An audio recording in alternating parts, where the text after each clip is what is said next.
எங்க டீமோட பேர் வந்து இன்ஸ்பிரேஷன். நாங்க செஞ்சிருக்கிற ப்ராஜெக்டோட பேர் வந்து ஸ்கூல் கிளீனர். இந்த ஸ்கூல் கிளீனர் வந்து எப்படி எங்க ஸ்கூலும் கிளாஸும் பார்க்க ரொம்ப நீட்டாகவும் அழகாகவும் இருக்கு. யார் வந்து எங்க கிளாஸ் பார்த்தாலும் நாங்கள் செஞ்ச கிரியேட்டிவான ப்ராஜெக்ட்ஸ்ல தொங்க விட்டு ரொம்ப அழகா பண்ணியிருக்கோம். இந்த கிளீனர் வரதுக்கு முன்னாடி ஸ்கூல்ஸ் எப்படி இருக்குன்னு ப்ரீவியஸ் டெக்னிக் கொடுப்பாங்க.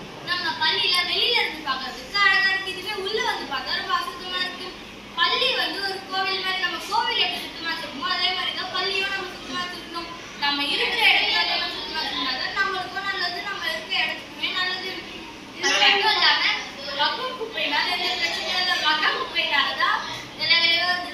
மக்கா குப்பையை நம்ம அனாவசியமா அப்படி தூக்கி போறதுனால மழை பெய்யும் போது அதுல தண்ணி தேங்கி அதுல கொசு உற்பத்தி ஆகுது. கொசு உற்பத்தி ஆகிறதுனால அதுல இருந்து டெங்கு, மலேரியா போன்ற நோய்கள் வருகிறது. இதனால எங்க பள்ளியில் நாங்கள் 2 புக்கு தட்டி வச்சிருக்கோம். ஒன்று சிவப்பு, ஒன்று பச்சை. பச்சையில மக்கும் குப்பையும் சிவப்புல மகாந்தி குப்பையும் போடுவோம். இதனால பெரியவங்களுக்கு கஷ்டமா இருக்கு. இந்த மக்கும் குப்பையில காய்கள்லாம் இருக்கும்ல, இந்த காய்களை நம்ம கூழாக்கி இந்த கூழாக்கின காய்கள்ல நாங்க பொம்மைகள், பாடம் சார்ந்த பொருட்கள் போன்றவைகள் செய்யலாம்.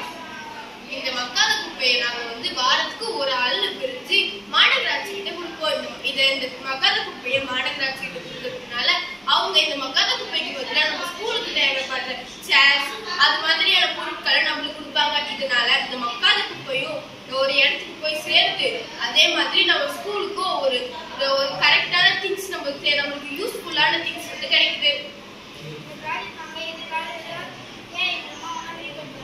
ஆமா, நாங்க வந்து இந்த ப்ராஜெக்ட் வந்து